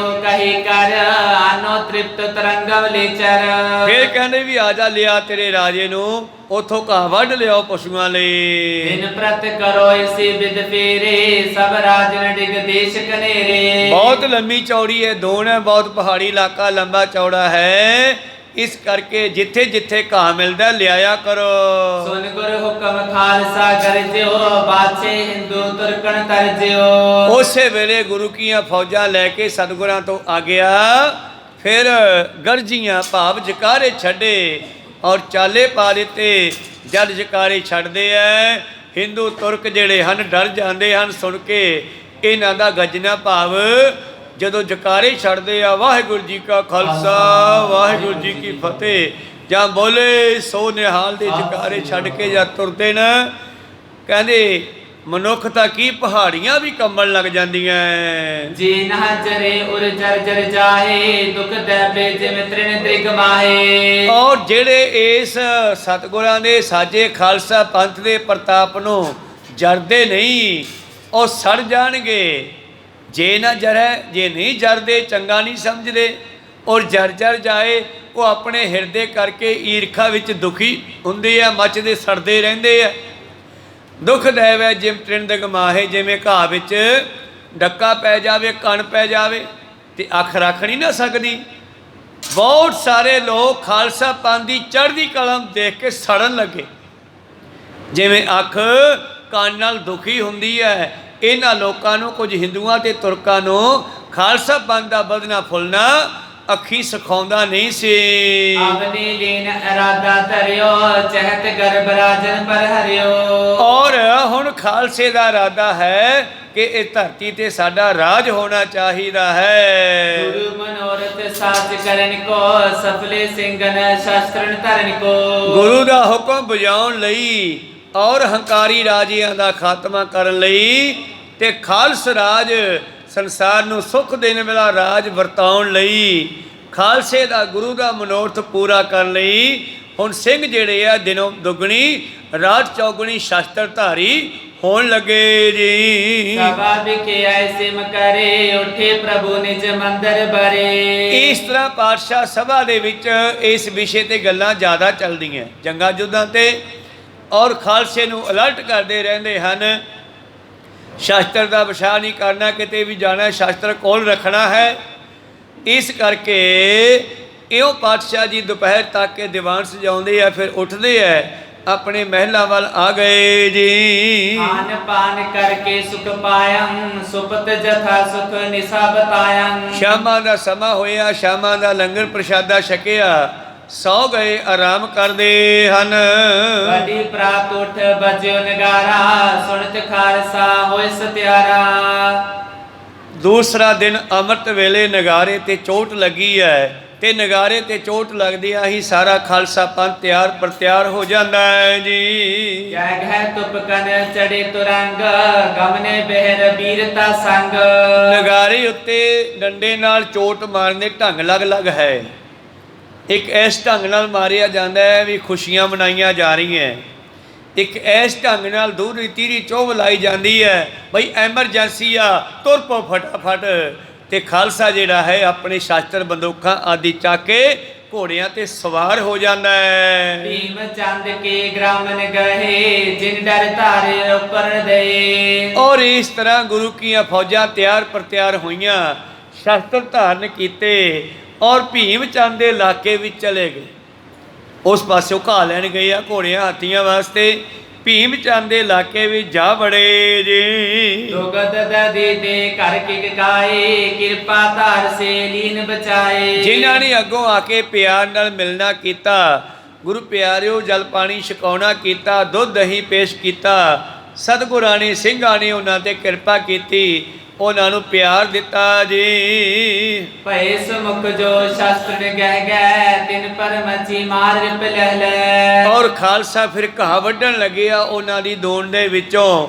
ਤੇ ਜਿਨ੍ਹਾਂ ਨੇ ਆ ਕੇ ਅੱਗੋਂ ਤਿੜਫਿੜ ਕੀਤੀ, ਝਗੜਨਾ ਕੀਤਾ ਖਾਲਸੇ ਦੇ ਨਾਲ, ਰੋਕਣਾ ਕੀਤਾ, ਤੇ ਖਾਲਸੇ ਨੇ ਫਿਰ ਉਹਨਾਂ ਨੂੰ ਸਬਕ ਸਿਖਾਇਆ ਤੇ ਆਪਣਾ ਘਾਹ ਦਾਣਾ ਆਦਿ ਇਕੱਤਰ ਕੀਤਾ ਹੈ ਜੀ। ਦੋਹਰ ਚੌਬ ਧੋਸੇ ਪਰ ਤਰੇ ਤਬ ਦੁਲਕਨ ਕੀ ਬਰਖਾ ਕਰੇ। ਔਰ ਨਗਾਰੇ ਵਾਲੇ ਨੂੰ ਹੁਕਮ ਹੁੰਦਾ ਹੈ, ਫੌਜ ਨੂੰ ਜਿਹੜਾ ਹੁਕਮ ਦੇਣਾ ਨਾ, ਹੁਣ ਉੱਚੀ ਬੋਲ ਕੇ ਉਦੋਂ ਸਪੀਕਰ ਤਾਂ ਹੁੰਦੇ ਨਹੀਂ ਸੀਗੇ, ਬਸ ਨਗਾਰਾ ਹੀ ਸੀਗਾ। ਨਗਾਰੇ ਵਿੱਚ ਕੋਲਡ ਵਰਡ ਬਣੇ ਹੋਏ ਸੀ, ਇੰਨੇ ਵਾਰੀ ਡੰਡਾ ਮਾਰਿਆ ਜਾਵੇ ਤਾਂ ਇਹਦਾ ਇਹ ਮਤਲਬ ਹੈ, ਇੰਨੇ ਵਾਰੀ ਮਾਰੀਏ ਤਾਂ ਇਹ ਮਤਲਬ ਹੈ। ਤੇ ਜਿਨ੍ਹਾਂ ਨੇ ਅਣਨਾ ਕੀਤਾ ਤੇ ਖਾਲਸੇ ਨੇ ਕਿਹਾ ਨਗਾਰੇ ਤੇ ਦੂਰੀ ਚੋਭ ਲਾਓ। ਤੇ ਦੂਰੀ ਚੋਭ ਲਾਉਂਦਿਆਂ ਹੀ ਗੁਰੂ ਕੀਆਂ ਫੌਜਾਂ ਸ਼ਸਤਰ ਲੈ ਕੇ ਇੱਕ ਥਾਂ ਤੇ ਇਕੱਠੇ ਹੋ ਗਈਆਂ। ਜਿੱਧਰੋਂ ਆਵਾਜ਼ ਆਈ ਹੈ ਖੇਤੀ ਲਈ ਬਹਿਰ ਤੇ ਕਾਟ ਬਾਰੇ ਗ੍ਰਾਮ ਵਿਖੇ ਰਿਪ ਡਾਟ। ਔਰ ਇਸ ਤਰ੍ਹਾਂ ਘਾਹ ਫਾਸ ਖੇਤਾਂ ਵਿੱਚੋਂ ਕੱਟਣਾ ਸ਼ੁਰੂ ਕੀਤਾ ਹੈ ਔਰ ਫਿਰ ਗ੍ਰਾਮ ਦੇ ਵਿੱਚ ਵੜ ਗਏ ਜੀ। ਲਾਦ ਲਾਦ ਸੋ ਡੇਰਨ ਆਏ ਲੜੇ ਖਾਲਸੇ ਸ਼ਤਰੂ ਹਟਾਏ। ਜਿਹੜੇ ਲੜ ਪਏ ਉਹਨਾਂ ਨਾਲ ਖਾਲਸੇ ਨੂੰ ਲੜਨਾ ਪਿਆ। ਇਉਂ ਘੋੜਿਆਂ ਵਾਸਤੇ ਘਾਹ ਆਦਿ ਵੱਢ ਕਰਕੇ ਵਾਪਸ ਆ ਗਏ ਜੀ। ਜੀਨਾ ਟਹੇ ਲਰਬੇ ਦੁਖਮਾਨ ਪਿਕ ਖੇਤੀ ਕੋ ਬਹੁ ਨੁਕਸਾਨ। ਔਰ ਜਿਨ੍ਹਾਂ ਨੇ ਸੋਚਿਆ ਵੀ ਸਾਡਾ ਘਾਹ ਵੱਢ ਕੇ ਲੈ ਗਏ, ਬਰਸੀਨ ਆਦਿ ਜੋ ਬੀਜਿਆ ਸੀ ਉਹ ਵੱਢ ਕੇ ਲੈ ਗਏ, ਜਿਨ੍ਹਾਂ ਨੇ ਆਪਣੇ ਨੁਕਸਾਨ ਨੂੰ ਮੁੱਖ ਰੱਖਣਾ ਕੀਤਾ ਹੈ। ਤਿਨਹੁ ਪਲਾਵੇ ਗ੍ਰਾਮ ਮਜਾਰੇ ਚਲੇ ਸਦਨ ਤੇ ਨਿਕਸ ਡਰਾਰੇ। ਔਰ ਉਹਨਾਂ ਨੂੰ ਕੁੱਟ-ਕੁੱਟ ਕੇ ਪਿੰਡ ਵਿੱਚ ਵਾੜ ਦਿੱਤਾ, ਜਾਓ ਆਪਦੇ ਘਰੇ ਜਾਓ, ਅਸੀਂ ਆਪਣੇ ਘੋੜਿਆਂ ਨੂੰ ਕੀ ਪਾਈਏ।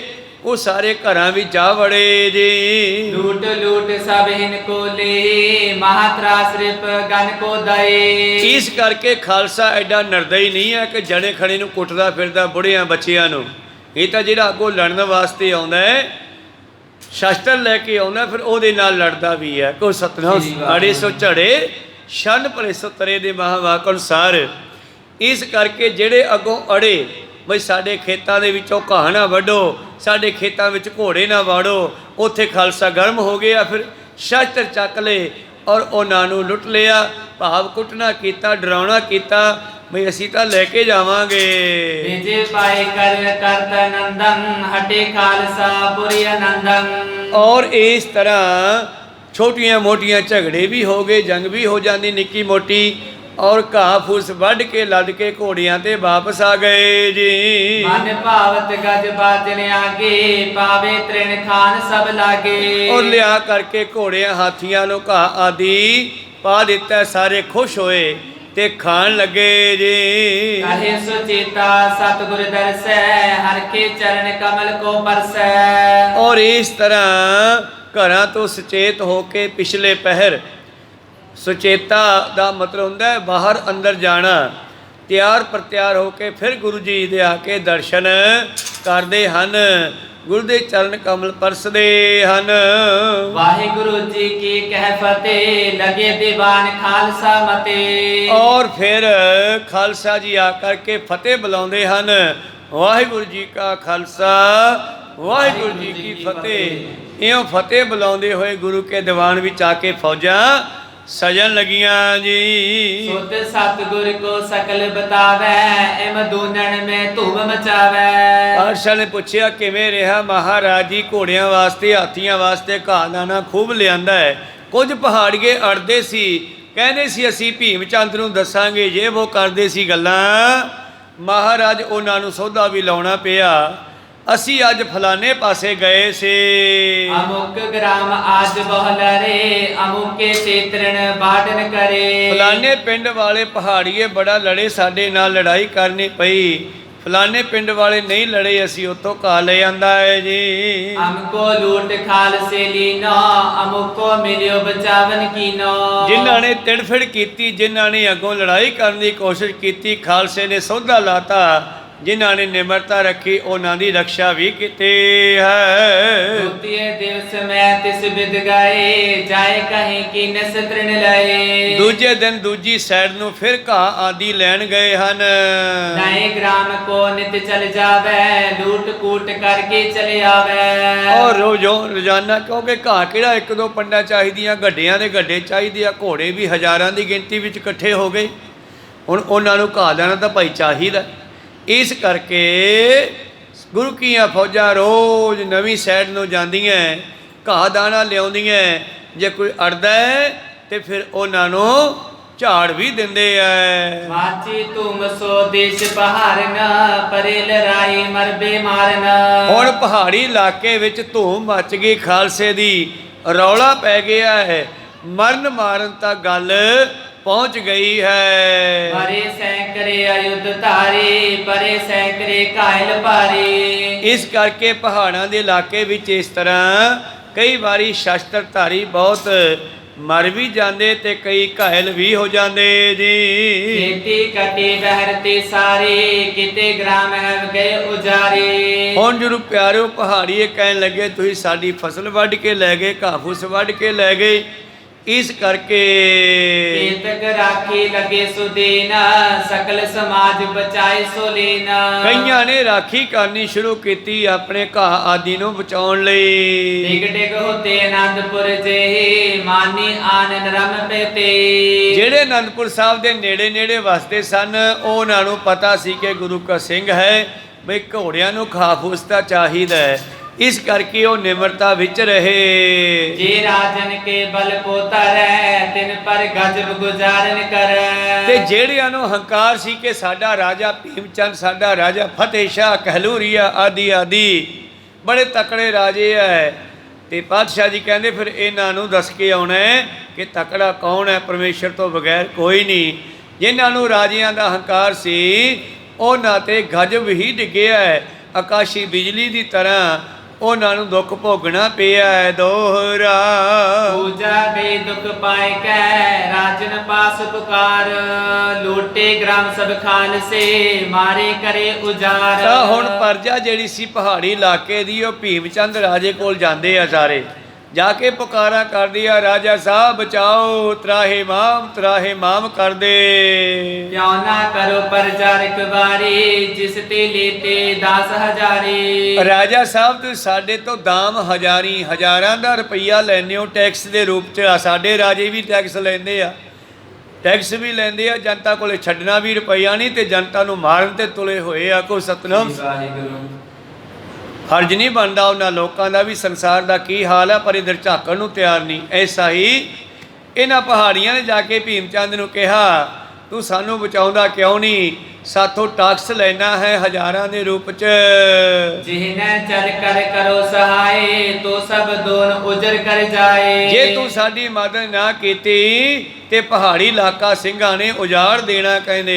ਭੀਮ ਚੰਦ ਤੇ ਆਦਿਕ ਰਾਜੇ, ਸੁਣਤ ਪਰਜਾ ਤੇ ਕੀਨ ਕੋ ਕਾਜੇ। ਔਰ ਗੁਰੂ ਪਿਆਰਿਓ, ਜਦੋਂ ਭੀਮ ਚੰਦ ਦੀ ਅਰਗੀ ਰਾਜਿਆਂ ਦੇ ਕੋਲ ਜਾ ਕੇ ਪਰਜਾ ਪੁਕਾਰੀ ਵੀ ਇਸ ਤਰ੍ਹਾਂ ਸਾਡੇ ਖੇਤਾਂ 'ਚੋਂ ਘਾਹ ਵੱਢ ਕੇ ਲੈ ਜਾਂਦੇ ਆ, ਉਹਨਾਂ ਨੂੰ ਰੋਕਿਆ ਜਾਵੇ, ਤਾਂ ਇਹ ਰਾਜੇ ਬੜੇ ਚਿੰਤਾ ਤੁਰ ਹੋ ਗਏ। ਰਾਮ ਗ੍ਰਾਮ ਮੈਂ ਚਮੋ ਤਾਰੇ, ਦੁੱਧ ਬਟੋਲ ਦੀਨ ਸੰਗ ਭਾਰੀ। ਔਰ ਰਾਜੇ ਨੇ ਪਿੰਡਾਂ ਵਿੱਚ ਫੌਜਾਂ ਦੇ ਪਹਿਰੇ ਲਵਾ ਦਿੱਤੇ। ਚਿੰਤਾ ਤੁਰ ਸੁਣ ਸਭ ਪਾਏ, ਆਪਸ ਵਿਖੇ ਮੇਲ ਕਰ ਲਏ। ਔਰ ਗੁਰੂ ਪਿਆਰਿਓ, ਚਿੰਤਾ ਤੁਰ ਹੋ ਕਰਕੇ ਪਿੰਡ ਵਾਲਿਆਂ ਨੇ ਫਿਰ ਇਹਨਾਂ ਦੇ ਨਾਲ ਮਿਲਣਾ ਕੀਤਾ। ਰਾਜਿਆਂ ਨੇ ਵੀ ਆਪਣੇ ਰਾਜਿਆਂ ਨਾਲ ਆਪਸ ਵਿੱਚ ਮੇਲ ਮਿਲਾਪ ਕਰ ਲਿਆ। ਮਿਲਿਆ ਹਡੂਰੀ ਅਰਜ ਸਵਾਲ, ਭੀਮ ਚੰਦ ਆਦਿਕ ਗਿਰਪਾਲ। ਔਰ ਹੰਡੂਰੀਆ, ਜਸਵਾਲੀਆ, ਭੀਮ ਚੰਦ ਅਤੇ ਹੋਰ ਪਹਾੜੀ ਰਾਜੇ ਇਹ ਆਪਸ ਵਿੱਚ ਮਿਲ ਗਏ। ਅਬ ਗੁਰ ਦਲ ਕਰ ਧੂਮ ਮਚਾਏ, ਬਿਨਾ ਲੜੇ ਬੋ ਕਿਉਂ ਬਨ ਆਏ। ਕਹਿੰਦੇ ਵੀ ਹੁਣ ਲੜੇ ਤੋਂ ਬਗੈਰ ਸਿੰਘਾਂ ਨੇ ਹਟਣਾ ਨਹੀਂ, ਆਪਾਂ ਨੂੰ ਲੜਾਈ ਕਰਨੀ ਪੈਣੀ ਹੈ ਇਹਨਾਂ ਨਾਲ। ਇਹਨਾਂ ਪਹਾੜੀ ਰਾਜਿਆਂ ਨੇ ਏਕਾ ਕਰ ਲਿਆ।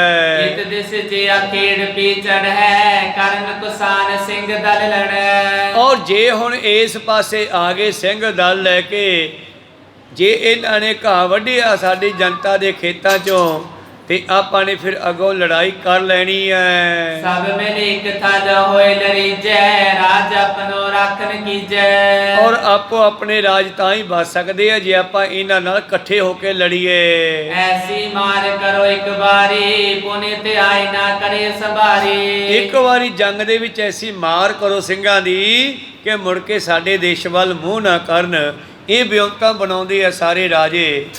ਕੀ ਵਿਉਂਤਾਂ ਬਣਾਉਂਦੇ ਆ, ਕੀ ਬਣਦਾ, ਕਿਹੜਾ 21 ਨੂੰ 31 ਪਾਉਂਦਾ, ਇਹ ਆਪਾਂ ਅਗਲੇ ਦੀਵਾਨਾਂ ਵਿੱਚ ਸਰਵਣ ਕਰਾਂਗੇ। ਹੁਣ ਇੱਥੇ ਰੋਕਣ ਦੀ ਆਗਿਆ ਬਖਸ਼ੋ। ਬੋਲਦਿਆਂ ਨੇ ਇੱਕ ਅੱਖਰ ਬਾਅਦ ਘਾਟ ਹੋ ਜਾਂਦੇ। ਸਿੱਖ ਸੰਗਤਾਂ ਦੇ ਸਤਿਗੁਰੂ ਬਖਸ਼ਣ ਯੋਗ ਹੈ, ਬਖਸ਼ ਲੈਣਾ ਜੀ। ਸਮਾਪਤੀ ਕਰੀਏ। हे अच्युत हे पार ब्रह्म अविनाशी अविनाश, हे पूरन हे सर्व में जन गुण दास, हे संगी हे निरंकार हे निर्गुण सब टेक, हे गोविंद हे गुण निधान, जाके सदा विवेक, हे अपरंपर हर हरे, भी हो बनहार, हे संत कै सदा संग, दीदारा आधार, हे ठाकुर हों दास रो, मैं निर्गुण गुण नहीं कोई, नानक दीजै नाम दान, कोई परोए, आए प्रभ शरणागति, कृपा निध दयाल, एक अखर हर मन बसत, नानक होत निहाल, एक ओंकारा सतगुरु,